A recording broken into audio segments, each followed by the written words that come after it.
Cette machine que vous avez à côté de moi, ici au Creusot, c'est la 241 P17. C'est l'une des plus grosses, des plus puissantes machines à vapeur en Europe, encore en service. C'est un engin étonnant, fabuleux, qui nous a fait rêver étant enfant. Ces machines, d'une lignée de 35 locomotives qui ont été construites après la Deuxième Guerre mondiale, entre 1950 et 1962, 35 machines destinées à remorquer les rapides lourds ou les express de 800 à 1000 tonnes à 120 km par heure. Donc vous voyez, c'est un engin étonnant.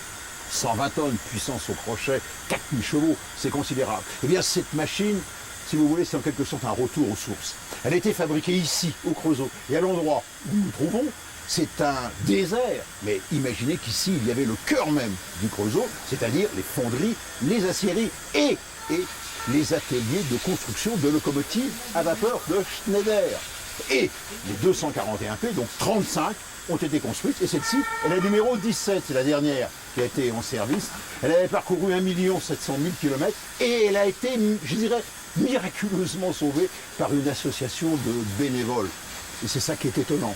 Elle était destinée à servir de pot de fleurs pour la ville du Creusot, puisque comme elle était fabriquée ici, la ville du Creusot l'a rachetée, ce qui est très bien. Et il a fallu qu'en 92, une association de bénévoles se dise, eh bien, on va la sauver, on va la remettre en route. 14 ans de travail, un boulot de fou. Mais regardez le résultat, c'est étonnant. Alors, ce DVD est consacré, je vous ai dit, à la plus belle locomotive à vapeur d'Europe, la 241P. Donc, dans ce DVD, un film et 4 bonus. Le film, la mythique 241P17. C'est son histoire et on va rouler avec sur un parcours entre le Creusot et Dijon. 4 bonus. Premier bonus, la saga des vapeurs, autrement dit, les plus belles images des mythiques locomotives à vapeur qui ont roulé sur les lignes de la SNCF à voir et à revoir sur une séquence nostalgique. Deuxième bonus, comment ça marche? Eh oui, nous allons nous intéresser à la technologie vapeur, à ce qu'on appelle le copondage, ou l'art et la manière d'utiliser toutes les ressources de la vapeur à bord des machines. Troisième bonus, des idées d'avance. Et oui, il y a eu des hommes qui ont eu des idées d'avance dans le domaine de la traction à vapeur. Et l'un de ceux-ci que l'on a baptisé le sorcier, je veux dire le génie de la vapeur, connu en France et internationalement parlant, c'est le français André Chaplon, dont l'aboutissement de tous ses travaux sur la vapeur est représenté ici à la Cité des Trains à Mulhouse par cette Chaplon, cette Pacifique qu'on appelle Chocolat, celle qui faisait Paris-Calais, les fameuses Chaplons du Nord. Enfin, quatrième bonus, un homme, un métier, à tout seigneur, tout honneur, un roulant, une gueule noire avec ses lunettes, son foulard. C'est l'un des conducteurs de la 241P17, Jean-François Chaussin. Mais surtout, ce qui est étonnant, c'est que Jean-François Chaussin était conducteur électricien de TGV et qu'il n'a jamais conduit de locomotive à vapeur, sauf depuis le moment où il est à la retraite. La gare du Creusot sur une voie de débord, là où est garée à longueur d'année la 241P17. C'est le début de la chauffe et on retrouve tout de suite les gestes des anciens. Pourquoi vous allumez vos chauffe au bois? La chauffe au bois est une chauffe plus lente, qui chauffe plus lentement la locomotive. Donc comme on a le temps, ça permet à la locomotive de chauffer tranquillement, quoi. Après on passe au charbon. Et là elle va chauffer beaucoup plus vite et beaucoup mieux surtout. Combien vous consommez de stères de bois? Une douzaine à peu près là. Peu à peu, la pression monte. Commence alors une série d'essais. Et déjà, des problèmes arrivent avec la pompe à eau récalcitrante. Alors actuellement, je suis en train de purger la pompe à sécrit pour la démarrer progressivement et d'éviter d'y envoyer trop de vapeur d'un coup. Au niveau de dilatation, le carter de la pompe ne supporterait pas trop. Donc on va la démarrer très progressivement, le temps que l'huile aille bien partout, et de fois la laisser démarrer peu à peu tout de suite. On va envoyer de la vapeur chaude dans un corps qui est froid, donc la vapeur va se condenser, et je fais évacuer l'eau par ces purges pour que le moteur n'ait plus que de la vapeur pour marcher. Et cela demande un certain temps vu la masse du corps qu'on a fait. Pascal, tu envoies un coup de bélier puis tu reviens. Regardez bien cet homme. C'est Yann Janaudy, le responsable technique de l'association Les Chemins de Fer du Creusot. Un virtuose de la mécanique. Il n'est pas cheminot. Et pourtant, il a tout du cheminot. La tenue, bien sûr, mais les gestes, les connaissances et l'expérience. Il connaît sa 241p jusqu'au moindre vistemboire. Qu'est-ce qui se passe, Yann? Alors actuellement, la pompe nous fait des caprices. Elle est un petit peu... elle misère, donc on essaie à 2 reprises de la redémarrer et apparemment, le purgeur crache bien, mais la pompe refuse de partir. Alors, petite explication technique. Cette machine, comme les machines les plus récentes de la SNCF, toujours dans le souci de faire des économies d'énergie, des économies de charbon, était équipée de ce qu'on appelle des réchauffeurs d'eau d'alimentation, dont le nom était ACFI. C'est le nom de là-bas. Alors, voilà comment ça se présente. Regardez bien. Vous avez 2 pompes qui sont alimentées par un moteur à vapeur à piston. Le moteur à vapeur, le voici, avec le piston qui fait l'aller-retour. Elle entraîne cette première pompe, qui est une pompe à eau froide. Et là, il n'y a qu'à suivre les tuyaux. Elle aspire l'eau du temps d'air. L'eau du temps d'air, suivez-moi les tuyaux, regardez. Voilà, regardez. On continue. Et l'eau du temps d'air va aller dans ces 2 gros obus, ces 2 grosses bonbonnes, qui sont de part et d'autre de la cheminée. Ça, c'est ce qu'on appelle des réchauffeurs. À l'intérieur de la vapeur, en quelque sorte, de l'eau est pulvérisée avec de la vapeur, de façon à récupérer des calories. Cette vapeur, c'est une vapeur que l'on prend sur tout un tas d'accessoires. Vous voyez, on gratte partout la vapeur où on peut. Autrement dit, l'eau, qui est à 15-20 degrés dans le temps d'air, ressort à 80 degrés. On suit le tuyau, l'eau à 80 degrés, c'est de l'eau chaude. Regardez, elle arrive là, hop. Et là, c'est la pompe d'eau chaude. Et la pompe d'eau chaude va la refouler. Regardez, suivez le tuyau. Tout là-haut, dans ce qu'on appelle une chapelle d'introduction. Elle est introduite dans la chaudière à 20 kg de pression, de façon à pouvoir lutter contre la pression de la vapeur, et avec un clapet anti-retour, d'éviter que la vapeur ne redescende dans la pompe. Bilan de l'opération, on économise, allez, quelques petits pourcents de chaleur, donc de charbon, au détriment, vous voyez tout de même, d'une installation qui s'apparente parfois au cauchemar du plombier.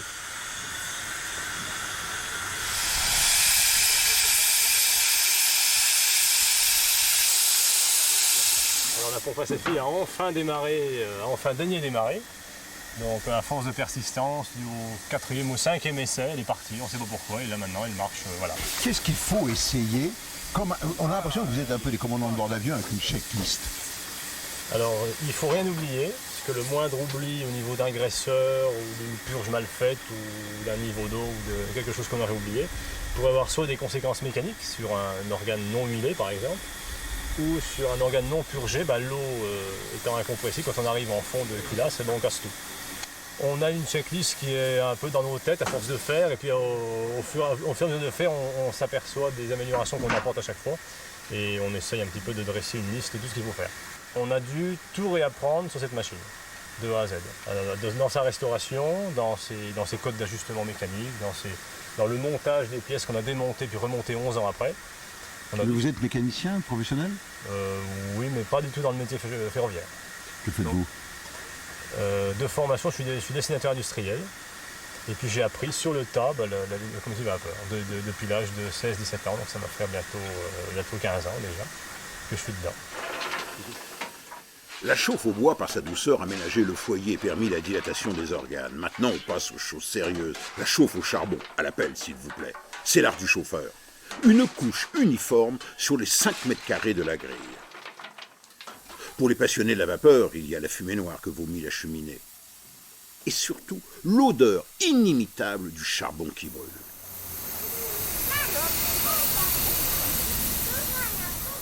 Quatre heures plus tard, 14 bars au manomètre. La pompe à air débite. Jean-François, le mécanicien, procède alors aux essais du servomoteur de changement de marche.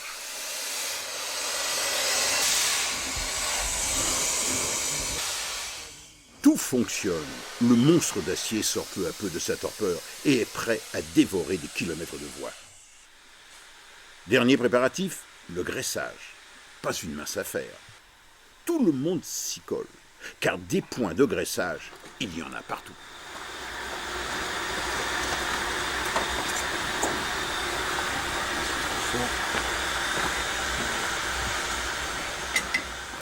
Et regardez bien, chacun a sa spécificité.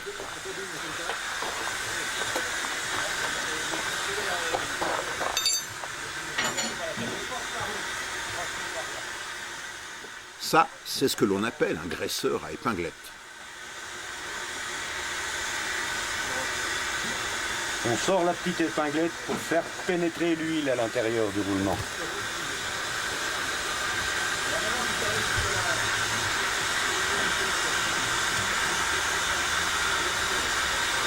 Non, mais combien de temps ça vous prend? En gros, une petite heure pour faire tout le tour de la machine, en s'y mettant à plusieurs. Bon, rien que pour les essieux, c'est-à-dire la lubrification du palier des roues qui se trouvent donc dans le châssis qu'on ne voit pas encore ici.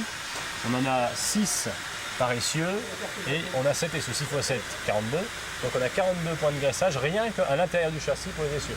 À rajouter à ça tout l'embiellage, c'est-à-dire que par essieu on va avoir 1 à 2 points qui équivaut à la lubrification du mannequin.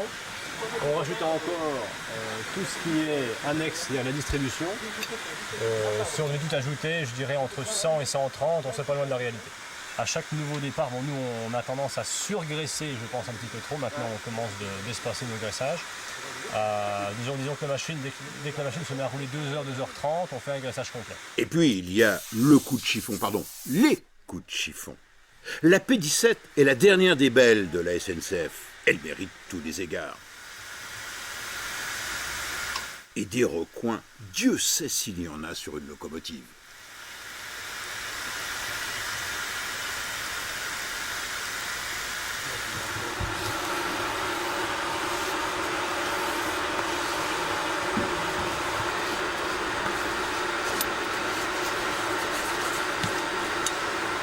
Dimitri, viens voir, amène voir ton machin là.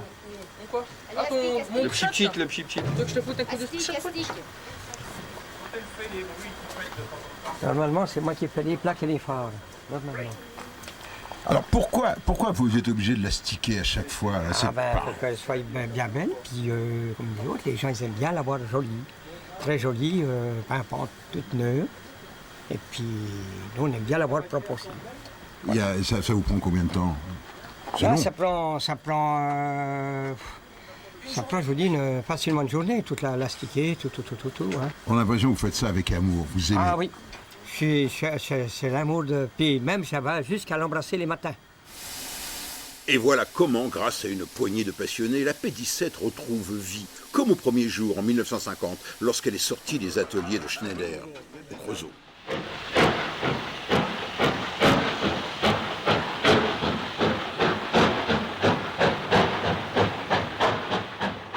Retour en arrière. Pour qui aime la vapeur, ces coups d'échappement reflètent la puissance de la montagne. Nous sommes en 1947. La SNCF a besoin de machines de ligne pour remorquer les rapides lourds, de plus en plus lourds, sur la ligne Paris-Lyon. Et au lieu de continuer à construire les puissantes 240p, le choix se porte sur 35 241p, dérivés du prototype 241C du PLM. Elles en reprennent l'architecture générale. Et elles bénéficient des dernières améliorations, dignes héritières de M. Chaplon. Résultat, des machines élégantes, efficaces, qui font aussi bien que les 2D2 électriques. Et fort heureusement, 4 241p ont été sauvés. C'est le retour aux sources puisqu'elle a été fabriquée au Creusot. Elle est partie faire son travail sur le réseau français et elle revient au Creusot grâce à notre association et elle revit. Et maintenant, on fait des trains touristiques sur le réseau national. Il fallait peut-être une sacrée dose d'inconscience, peut-être, mais surtout une bonne dose de passion. Et puis, je dirais, une grande amitié entre les hommes qui ont permis cette restauration. On n'est pas des spécialistes, on est un rassemblement de gens passionnés avec des métiers complètement différents et on a réussi quand même à la faire refonctionner avec bien sûr je dirais des compétences, mais pas simplement des compétences, des gens qui ont eu beaucoup de volonté. Ça a pris combien de temps? Il y a combien de personnes? 13 ans, avec environ une quinzaine de personnes. Mais il y a dû y avoir des moments de découragement. 13 ans, c'est très long. Un petit peu, des découragements, mais le noyau dur est bien resté. Il est toujours présent aujourd'hui pour la faire fonctionner, la faire revivre. Le meilleur moment, ça a été au moment du démontage, parce que là, c'était vraiment... tout le monde s'y mettait avec beaucoup d'allant. Le deuxième moment intéressant, ça a été quand on a remonté les essieux et remonté la locomotive sur les essieux rénovés. Le pire moment, ça a été l'attente de décision avec la SNCF, justement en ce qui concerne les essieux. Quand on a craqué l'allumette, puis surtout quand elle a commencé de rouler. Il y a eu beaucoup de larmes ce jour-là, des larmes d'émotion et de joie, quoi. Retour en gare du Creusot, 6 heures du matin, une effervescence inhabituelle. Autour de la belle, encore endormie, le feu est retombé. Il n'y a plus de pression. Et le départ est dans 2 heures. Voilà, donc le feu était tombé dans la nuit. Il a fallu tout reprendre ce matin. C'est-à-dire basculer le peu qui restait. On a remis du charbon et on a injecté un petit peu de gasoil. Petit à petit, le feu donc a pris. Et maintenant, on rétale le charbon progressivement sur la totalité du foyer pour qu'on ait un bon feu pour pour le départ. Et c'est là où l'expérience et le savoir-faire des hommes est irremplaçable. Peu à peu, l'aiguille du manomètre décolle.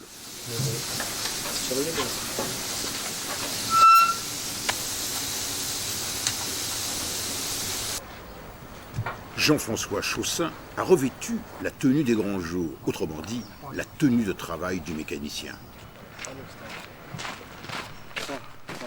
Pour les cheminots, les halètements de la pompe à air sont comme les battements du cœur de l'engin.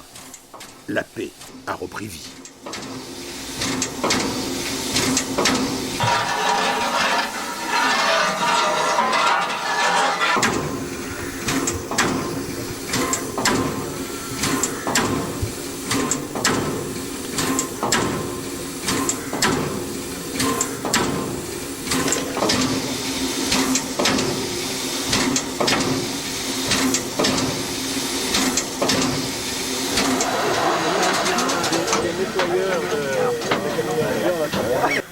C'est la dernière checklist. Dernière checklist, là on vient de tout passer en revue, donc moi j'ai fait mes essais de frein, j'ai fait toutes les manœuvres du changement de marche, du bypass et tout, et donc pour moi c'est ok. Et là, qu'est-ce que vous êtes en train de faire? Vous êtes en train de chauffer les cylindres? Oui, ben là j'étais en train de chauffer les cylindres un petit peu, oui, pour éviter la condensation, voilà. Et on n'a plus que l'essai de frein complet à faire avec le cadre traction et on est prêt au départ. Le cadre traction, appelé encore chef de traction, c'est lui. C'est monsieur sécurité de la SNCF. Il va accompagner l'équipe de conduite entre Le Creusot et Dijon.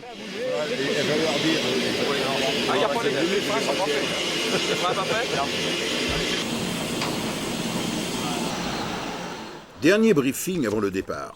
On est revenu au code réglementaire, assurance pour la circulation.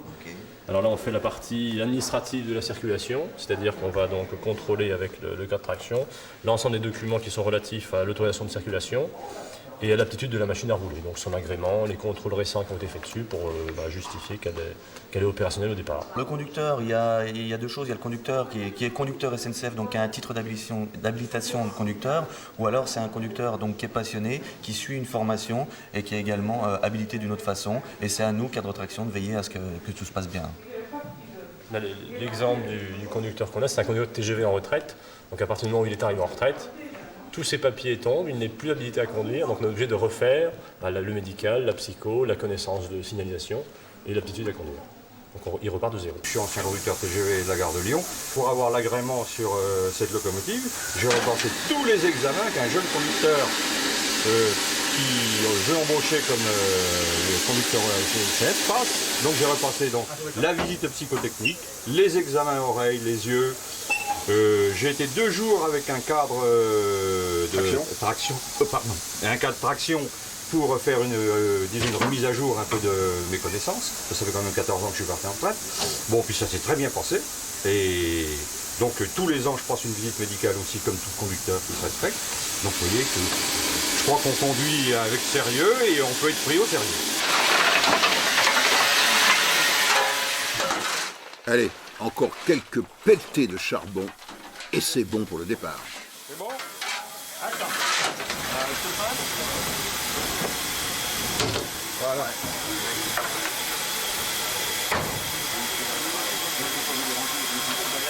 Allez. On marche à vapeur, normalement? Tout à fait.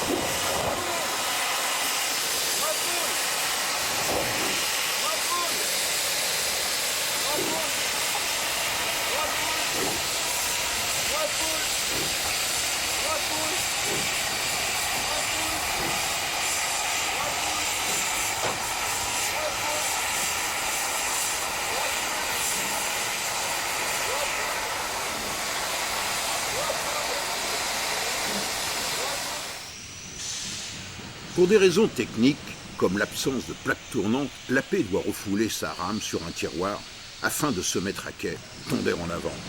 Si cela manque d'élégance, le spectacle est là.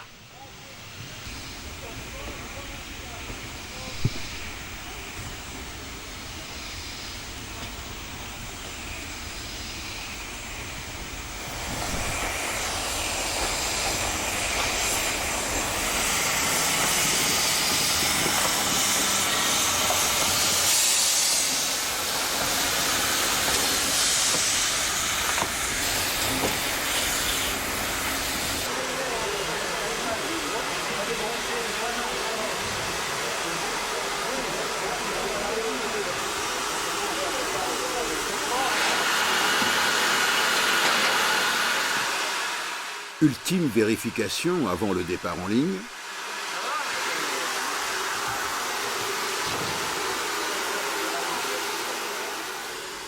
Yann a peur de rien.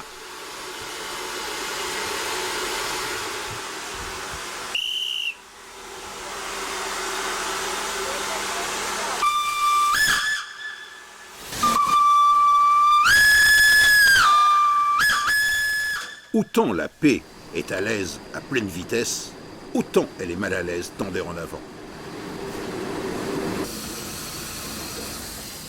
Mauvaise visibilité, mais également elle rechigne à s'inscrire en courbe et les grognements du bicelle sous la cabine sont là pour nous rappeler que le 30 km/h est vraiment la vitesse limite acceptable.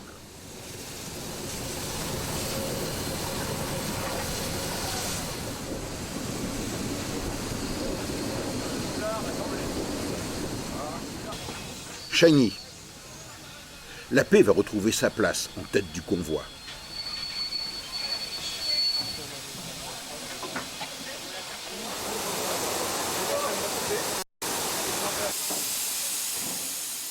Et les manœuvres en gare sont toujours une attraction, car elles permettent de voir fonctionner au ralenti le subtil mécanisme des bielles.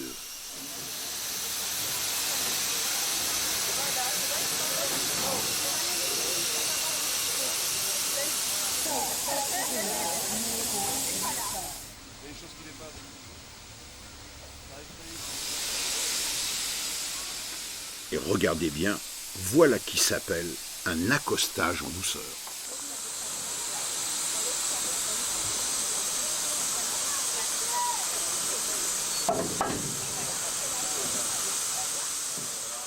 On en profite pour refaire le plein d'eau. Une petite dose de TIA, histoire de lutter contre le calcaire.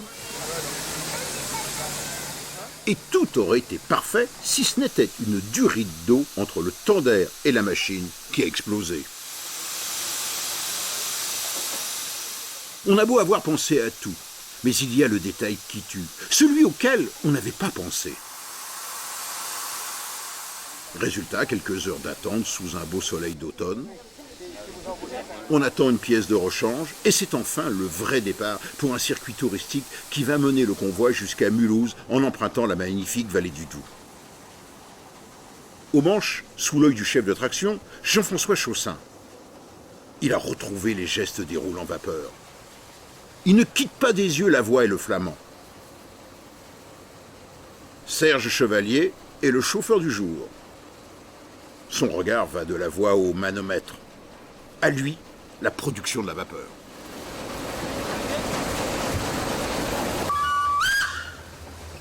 Allez, goûtons notre plaisir, ambiance à bord à 100 km/h.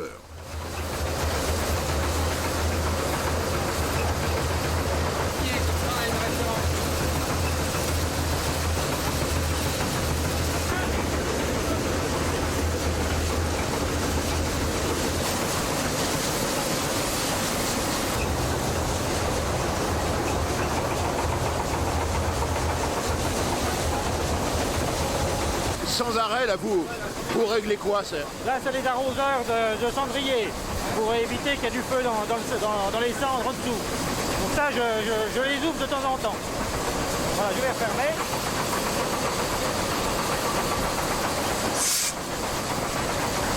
Et là, ensuite, pour le charbon. Voilà, là, c'est la vis du stocker de l'arrivée du charbon. Donc, je règle. le voit arriver là. Voilà, et on y en met par petits coups. Ensuite, ici c'est la puissance des jets. On y envoie plus ou moins loin dans le foyer pour répartir le charbon dans le foyer. Et l'eau pour la chaudière, vous devez la surveiller? La surveille sans arrêt avec le niveau d'eau et on va régler avec la pompe à eau grâce à cette vanille ici. Hein. Donc il faut sans arrêt regarder le niveau d'eau, regarder le profil de la ligne. Et ça descend ou si ça monte. Sans arrêt, il y a du boulot, sans arrêt. On n'arrête jamais, on ne voit pas le paysage. Jamais. Et on surveille la couleur de la fumée pour voir effectivement si on a une bonne combustion. Jean-François, je n'allais pas dire quel est votre rôle, mais qu'est-ce que vous devez surveiller en permanence? Alors surveiller, déjà la première chose, surveiller la voie et les signaux, en premier. Ensuite, donc, tout ce qui est appareillage de frein, tout ce qui est admission de vapeur. C'est sans arrêt, quoi. C'est la main sur le régulateur, sur la poignée de frein. Tout à fait. Alors là, on est dans une zone justement de ralentissement. Hein, c'est ce qu'il y a de plus dur à tenir, 70 à l'heure. Alors c'est sans arrêt le régulateur. Et quand ça descend, ben, malheureusement, j'ai pas de freinage aérostatique, donc je suis obligé de serrer les freins. Le frein, c'est quel robinet? C'est celui-là. Là, ça, c'est... Ça, c'est le changement de marche avec les différents régimes de marche. C'est-à-dire, on peut réguler l'admission de vapeur, la durée d'admission de la vapeur pendant le fonctionnement du piston. Là, ce robinet. Ça, c'est le frein direct, hein, ça sert que la locomotive. On remet bientôt, ça monte? Ouais, j'en remets un petit peu, oui, parce que là, on est en train de... Ça remonte.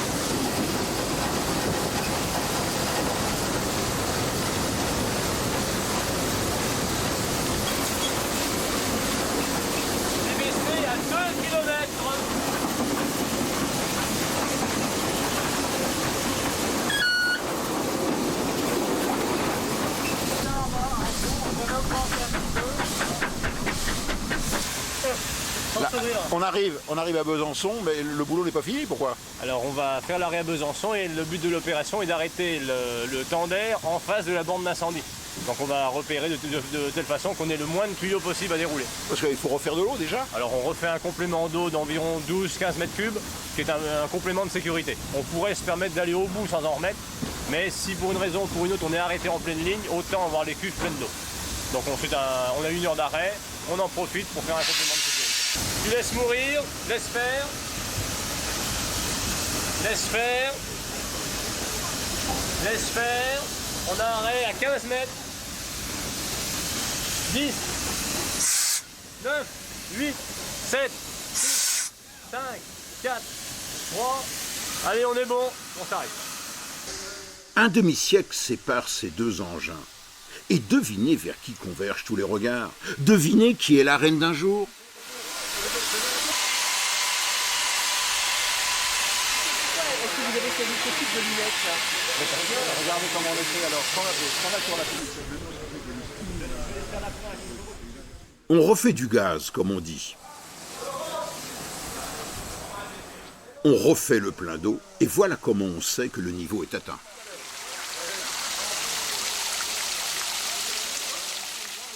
Allez, une petite goutte d'huile, ça ne fait pas de mal.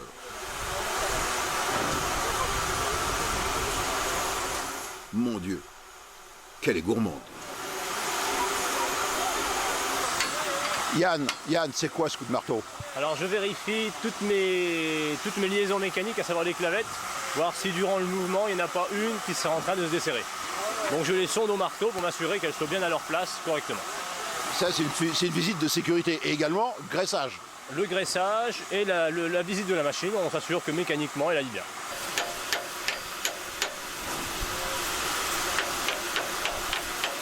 Là, la clavette, elle bouge, là, la clavette? On a une clavette qui bouge, donc on va pas le faire tout de suite, mais certainement ce soir, on devra procéder à son resserrage. Là, ça va être un peu long de le faire. On va rouler comme ça, mais on devra la resserrer avant le départ de samedi. Il n'y a pas de risque? Non, là, il n'y a aucun risque. Non. Là, elle est tenue de part et d'autre. C'est un contrôle préventif. Donc ce soir, par contre, on va la corriger. On va pas la laisser comme ça. Pour ça,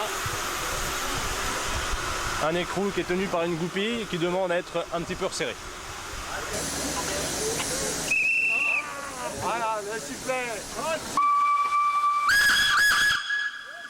Et regardez bien, l'équipe de conduite a changé, c'est la relève. Aux manches, un bleu, un tout jeune mécanicien, Jean-Christian. C'est son premier lâcher sous l'œil de Yann et du chef de traction.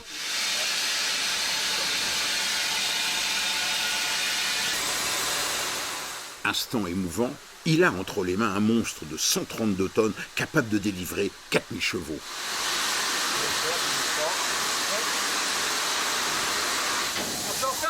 Première leçon de conduite. Comme ça va le coca.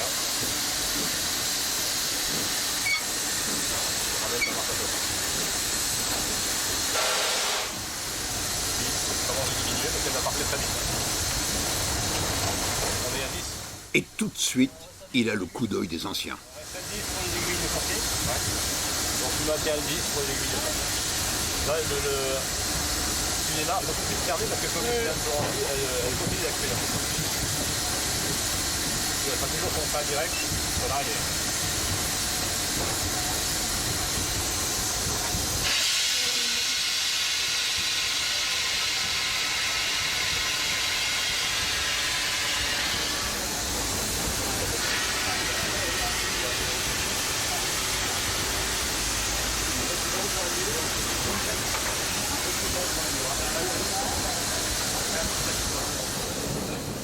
Jean-Christian sait qu'une machine à vapeur, ça s'écoute vivre.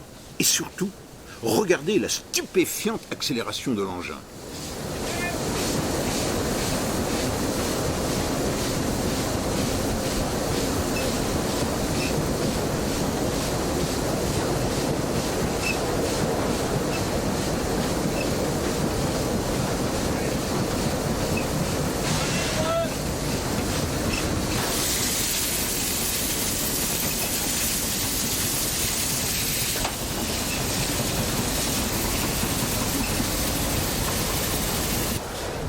Ambiance à bord dans les tunnels. On ne voit presque rien, mais surtout, il y a les fumées qui se rabattent et envahissent la cabine. Un coup d'œil à la magnifique vallée du Doubs.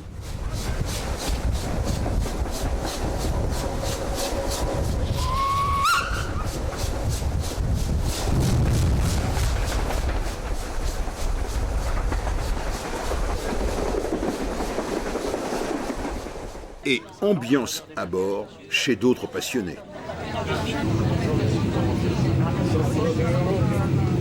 Lorsque nous avons vu dans la presse qu'il y avait ce voyage en locomotive, on trouve que c'est un petit peu le patrimoine. Et c'est bon, c'est un petit peu, je dirais, folklorique. Moi, je trouve admirable que des gens se soient investis pour la restaurer, cette locomotive. C'est vraiment, on reconnaît là la passion de tout un groupe de gens qui ont travaillé à une certaine époque à la construction de cette locomotive. Oh, les petits rondis, t'as vu? J'adore la vapeur. C'est des engins formidables, majestueux.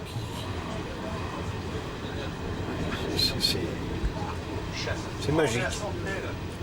Et là, ce voyage, c'était un rêve que vous vouliez faire. Bah oui, parce que bon, c'est les occasions qu'on ne peut pas louper. C'est tellement rare de pouvoir profiter encore de ces vieilles choses. Et c'est vraiment un plaisir. Là, vous êtes bien sage, là, mais vous attendez votre tour pour conduire? Ah, tout à fait. On est là, toute l'équipe de relève. On va reprendre le chemin du retour tout à l'heure, là. Et puis, on est tous attentifs, on est passionnés, on se demande ce qui se passe devant. Mais après, ça va être notre tour. Donc, on va reprendre notre revanche. Et on va être vraiment... c'est génial, quoi. Nous, on se pose toujours la question, un train à vapeur, comment ça marche? Mais bon, on est là. Il a osé le faire. Il a osé le faire. Hein.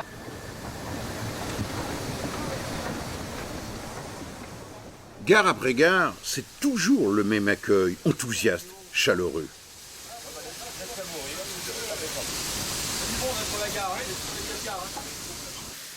Eh oui, la bête humaine séduit, fait rêver.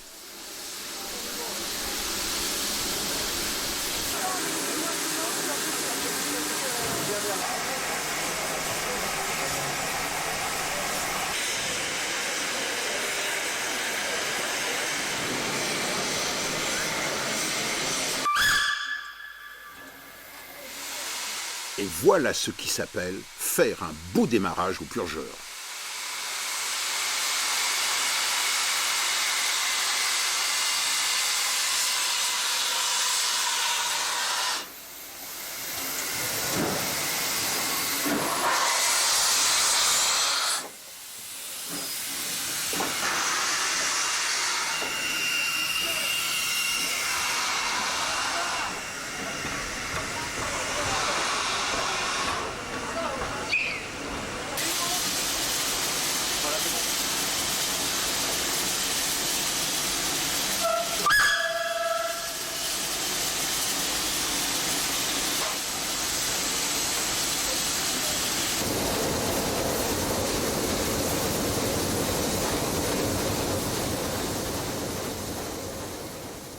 En cours de route, Yann doit corriger à l'appel une mauvaise répartition du charbon. L'avant est dégarni et l'air froid du cendrier va venir refroidir les parois. Ça, c'est ce que l'on appelle l'expérience, le doigté.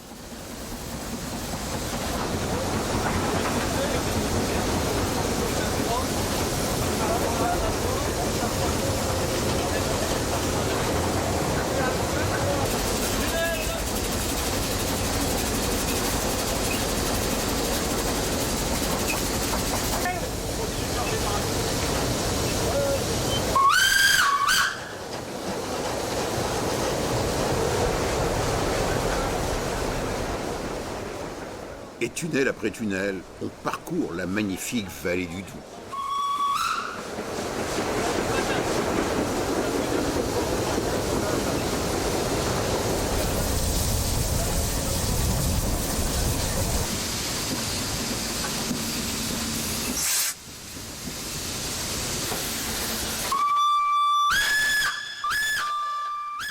Déjà 3 heures que nous roulons, et c'est le terminus pour nous, Mulhouse.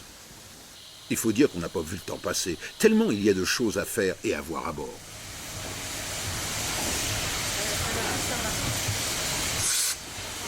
Alors Jean-Christophe, c'était ce qu'on peut appeler, en termes d'aéronautique, le premier lâcher. C'est la première fois que vous étiez seul aux manches? Ah bah tout à fait, oui. On a commencé la formation avec Yann Janody déjà sur quelques voyages précédents de façon très ponctuelle.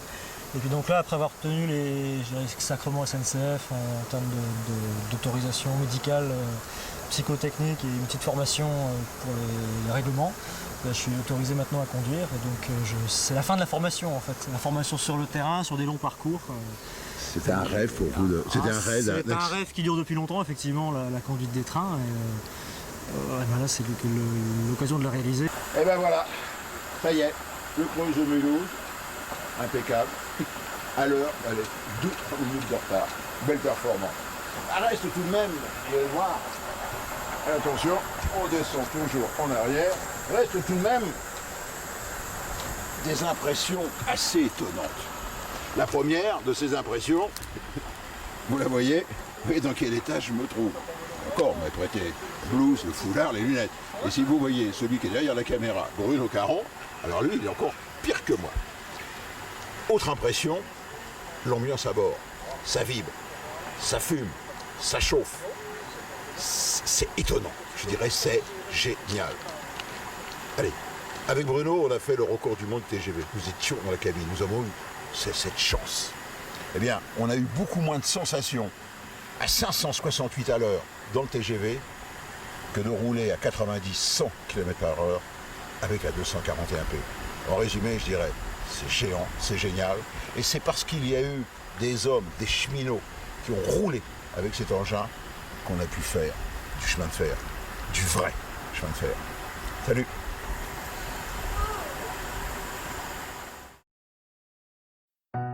Il y a des machines qui n'ont pas connu la gloire des 241P, mais qui ont accompli sans rechigner leur travail durant un demi-siècle, aussi bien en tête des trains express que des trains de marchandises. Des machines d'ailleurs souvent négligées par leur personnel de conduite. Bref, des machines de la France profonde, des bonnes à tout faire. Des besogneuses comme cette 230G, taillable et corvéable à merci. Peut-être est-ce un signe des temps ? Mais cette 230G a été sauvée de la ferraille et est inscrite au patrimoine national. Elle attend simplement d'être restaurée.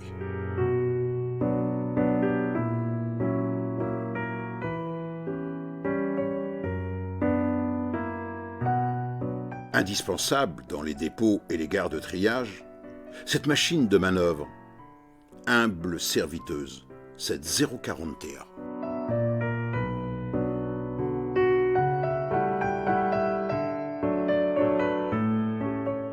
Il y a également celles qui ont accompli tous les jours des performances sur les dures lignes de montagne, comme cette 141 TA du Massif central, surnommée cul de bateau en raison de la forme de son tendaire. 1500 tonnes en palier à 70 à l'heure ne lui font pas peur, pas plus que des rampes à 25 pour 1000.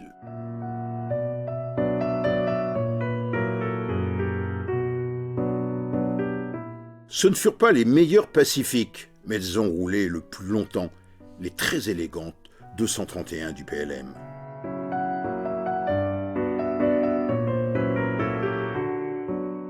Les dernières de la série, les 231K, ont assuré les derniers trains à vapeur de la SNCF sur Paris-Calais et Paris-Bâle.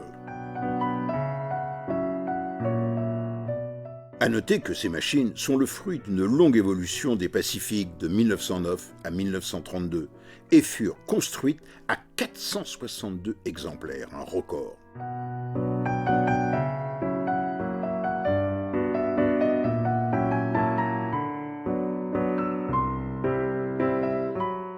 L'une d'elles a été préservée, la 231 K8.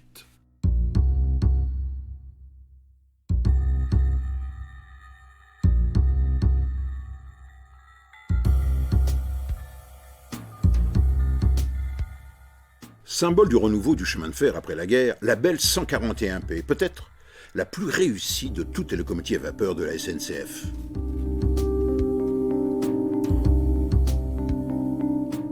Une machine universelle, construite à 318 exemplaires et dotée des dernières améliorations.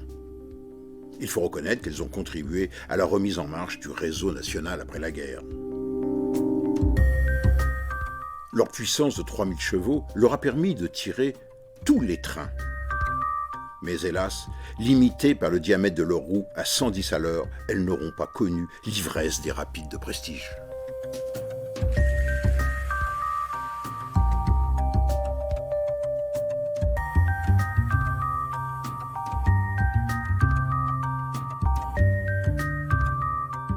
Également symbole du renouveau de la SNCF, les 35 241P, des machines de près de 4000 chevaux pour les rapides lourds.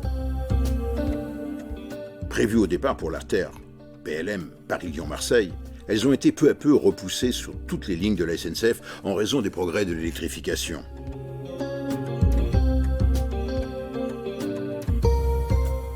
Les P furent les dernières compounds construites en France.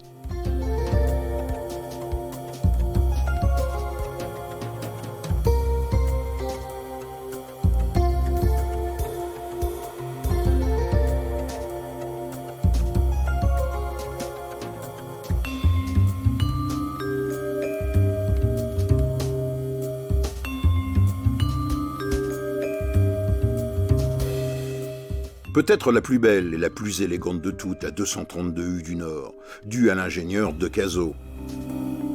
Elle fut construite à 4 exemplaires, en 1949 par Courpet-Louvet. Des engins de 3000 chevaux, aptes à 140 km/h. Mais hélas, elles ont marqué le champ du cygne de la vapeur.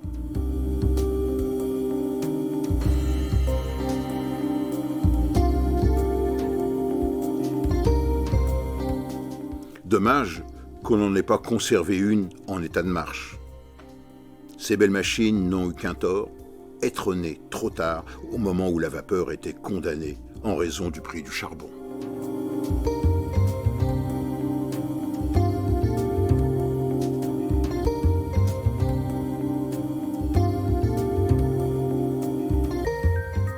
Mais goûtons notre plaisir et regardons démarrer cette belle mécanique.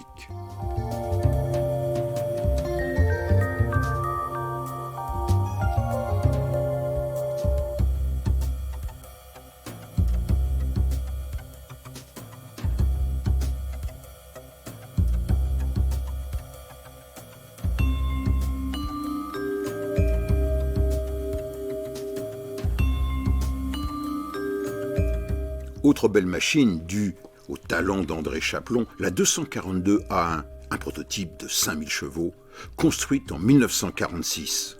Elle résulte de la transformation, en l'améliorant encore, d'une 241A. Compound, mais à 3 cylindres, elles sont restées les vapeurs les plus puissantes d'Europe. Capable de rouler à 150 km/h et de tirer des trains de 1000 tonnes à 110 à l'heure, elle devait prendre la place des diesels. Hélas, la 242A1 ne survivra pas à la mise à la retraite en 1953 d'André Chaplon et elle fut démolie discrètement en 1957. Enfin, goûtons encore notre plaisir avec de beaux panaches et de formidables coups d'échappement légendaires avec les belles américaines, les 141R, ici sur la ligne des Alpes entre Grenoble et Gap.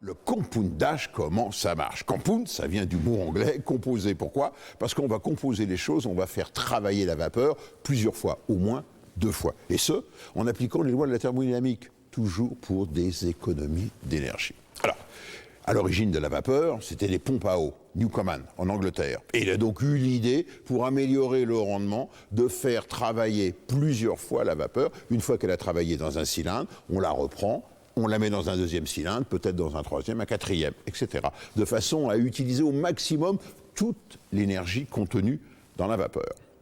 Ça a été appliqué, bien entendu, sur la marine, sur les bateaux, où on avait des rangées de cylindres, d'abord des petits cylindres haute pression, des moyens cylindres, moyenne pression, et puis des gros cylindres, parce que la pression chute, basse pression. Et on avait des batteries de cylindres, et le tout entraînant l'arbre avec le vilebrequin. Pour le chemin de fer, c'était beaucoup plus compliqué. Pourquoi? Parce que pour loger ces batteries de cylindres dans le gabarit, c'était difficile, surtout en Angleterre, où le gabarit était plus étroit qu'en Europe. Ça, on va le voir sur place, ici, à Cité des Trains, à Mulhouse. Le premier à avoir pensé mettre un compoundage dans une locomotive à vapeur, c'est un Français, c'est Mallet. Mallet, qui était à l'origine des machines articulées. Et curieusement, il l'a fait sur une machine qu'on appelait la boiteuse, une espèce de petit monstre, qui avait un gros cylindre d'un côté et un petit cylindre de l'autre. Petit, haute pression, gros, basse pression. Et cette machine, elle était en circulation en 1878 sur le chemin de fer Bayonne-Biarritz. Mais la première machine compound de puissance de ligne, on la doit encore à un Français, c'est, vous la voyez ici derrière moi, regardez, c'est la 701. Elle a été construite ici, à Mulhouse. À Mulhouse, vous voyez, c'est tout de même un peu la capitale du chemin de fer, par la Société alsacienne de construction mécanique, avec un ingénieur étonnant, qui était l'administrateur, qui était M. De Glen. Et lui, il a eu l'idée, donc, de placer ces cylindres. Alors, petite explication, vous voyez, il y a eu 2 machines, la 701 et la 702.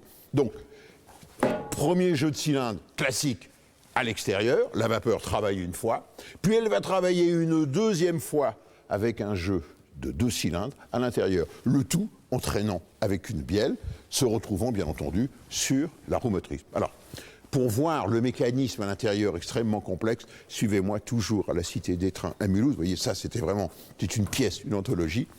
Il y a de magnifiques machines compound. Donc, l'idée de Glen a été immédiatement reprise par le réseau Nord, par les autres réseaux. Et donc, vous avez ici les machines du PLM, les C1, les fameuses coupe-vent, pour des questions d'aérodynamique. Regardez le nez pointu. Ça, c'était donc des compounds.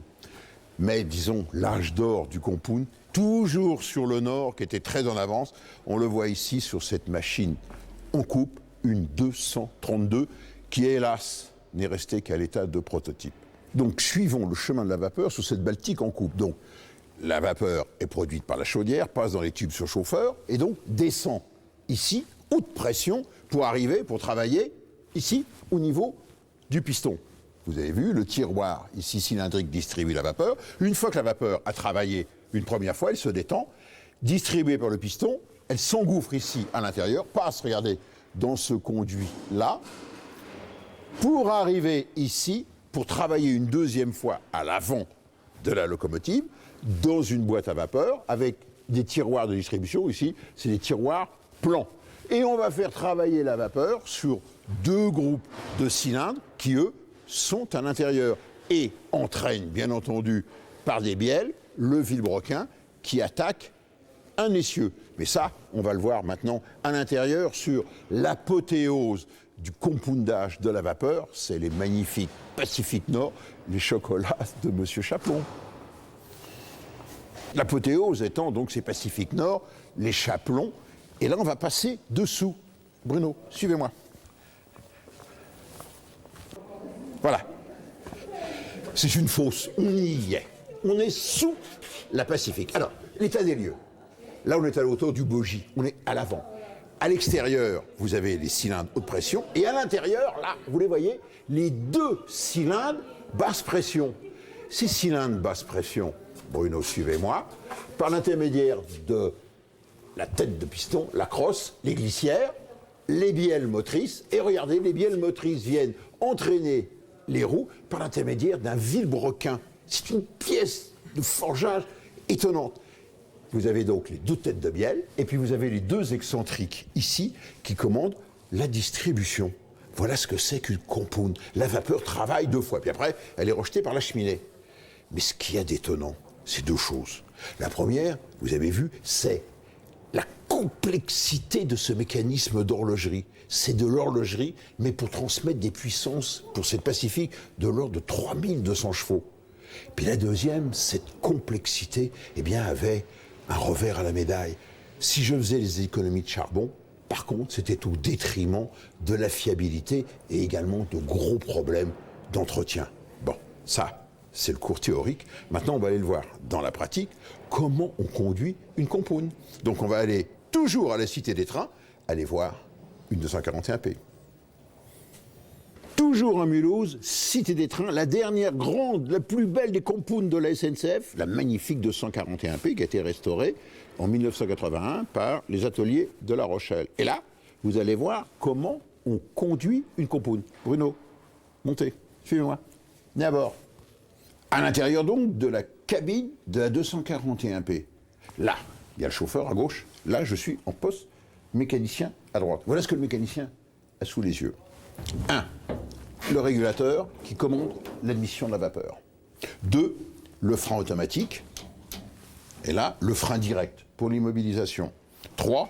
Le levier de changement de marche avec le servomoteur qui commande marche avant, marche arrière, mais également le taux de détente de la vapeur à l'admission. Et puis, il y a le compoundage.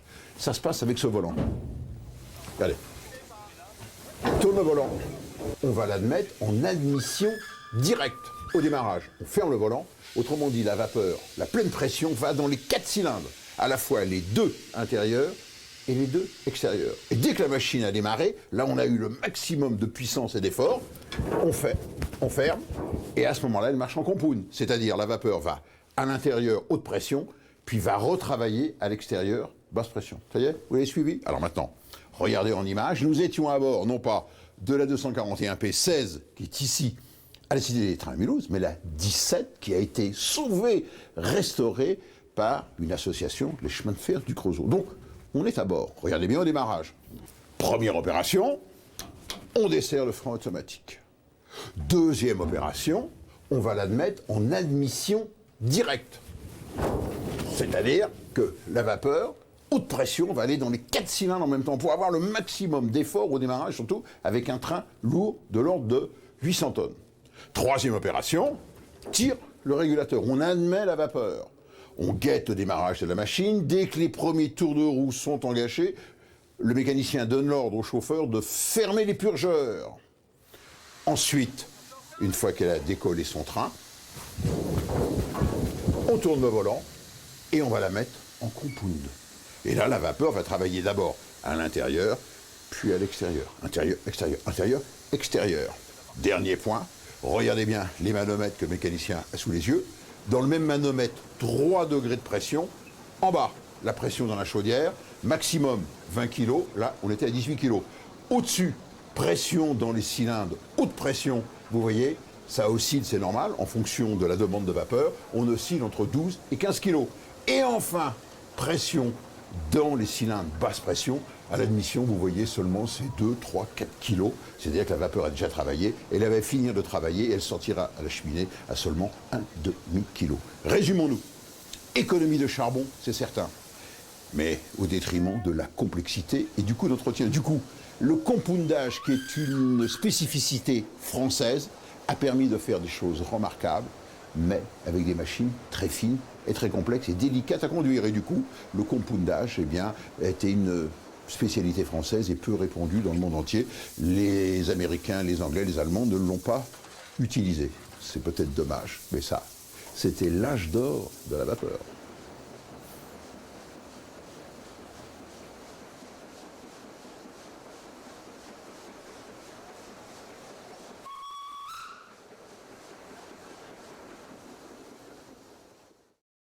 S'il y a bien eu un homme qui a eu des idées d'avance dans le domaine de l'utilisation de la vapeur dans les machines à vapeur, c'est le français André Chaplon. On l'a surnommé le génie de la vapeur, le sorcier de la vapeur. L'apothéose de tous ses travaux étant la réalisation de ce qu'on a appelé les Pacifiques Chaplon, autrement dit les Pacifiques Nord, les 231E, plus connus sous le nom de chocolat, en raison de leur livrée marron avec les magnifiques filets d'or.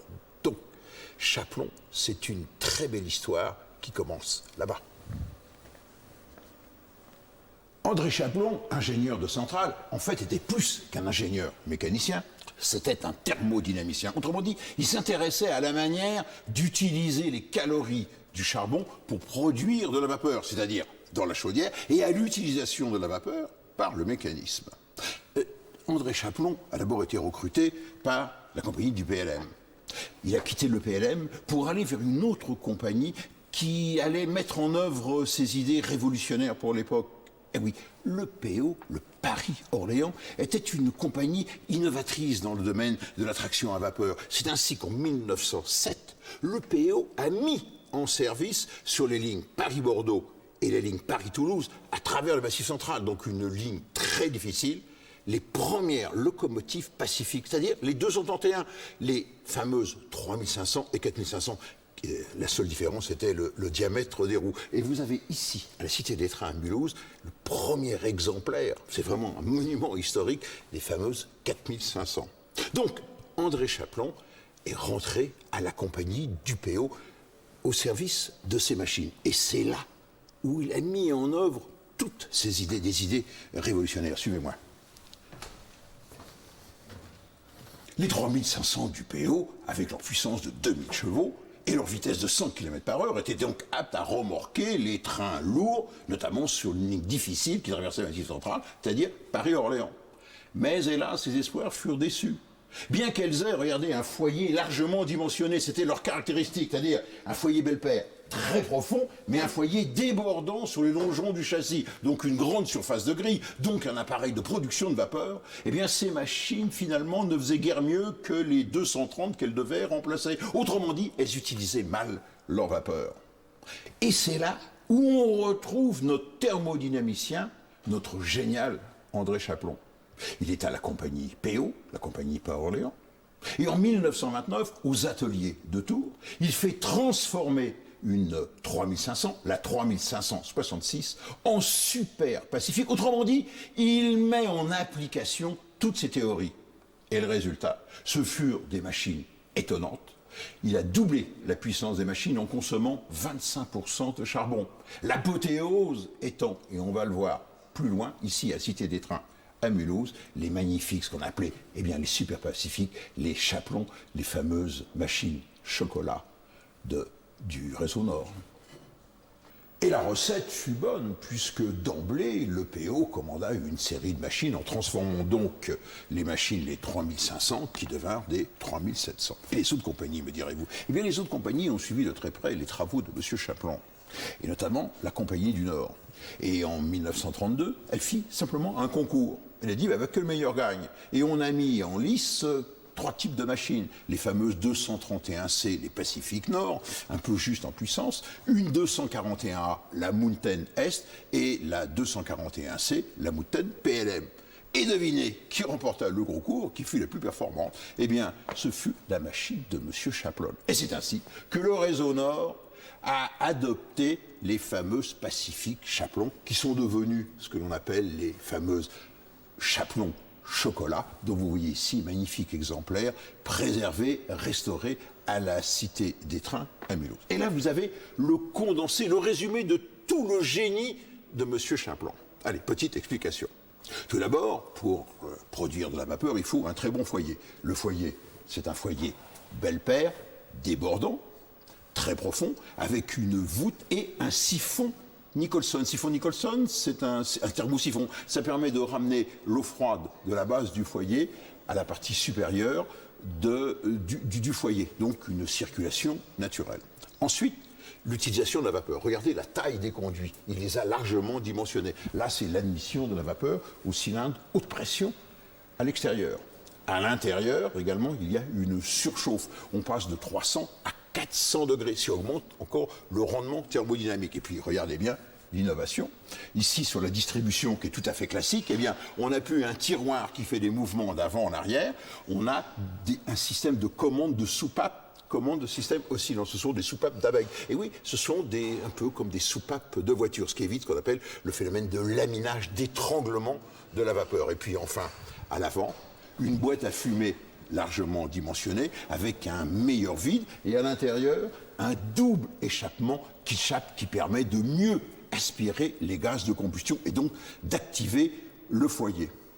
Le résultat, c'est que cette machine est passée de 2000 à 3500, voire 3700 chevaux. C'était une révolution pour l'époque, qui plus est, une consommation de charbon réduite de 25%.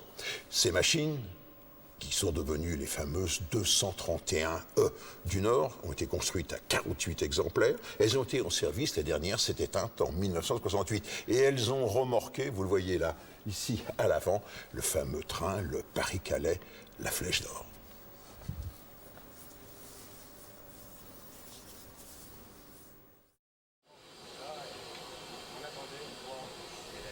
Je suis ancien conducteur TGV de la gare de Lyon. Pour avoir l'agrément sur cette locomotive, j'ai repassé tous les examens qu'un jeune conducteur qui veut embaucher comme conducteur SNCF passe. Donc j'ai repassé la visite psychotechnique, les examens oreilles, les yeux.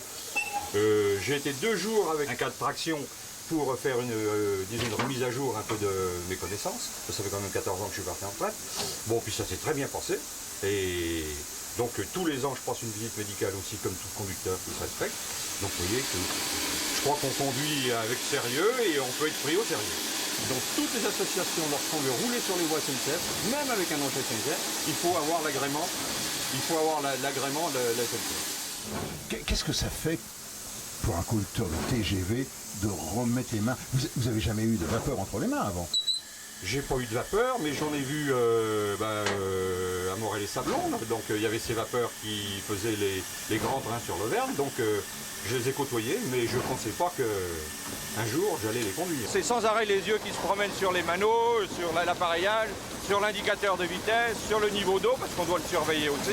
Hein. Et puis donc les signaux, parce que là je suis en train de vous parler, mais j'ai quand même un œil sur la signalisation, un œil sur l'indicateur de vitesse, bien sûr. Donc faut pas se disperser. Allez, par rapport à un TGV, c'est quoi? C'est plus dur, plus passionnant? Bah, c'est-à-dire, j'allais dire, les plus passionnants, parce que le TGV, quoique le TGV, c'était passionnant. Hein, je m'en suis jamais lassé du TGV. Hein. Mais là, c'est autre chose. C'est autre chose, c'est une autre expérience, c'est un autre métier. C'est du vrai train, moi je dirais. C'est du vrai chemin de fer. Oui, si on veut, c'est du vrai train, oui. Ça fait du bruit, ça fume, ça sent mauvais, mais c'est du vrai.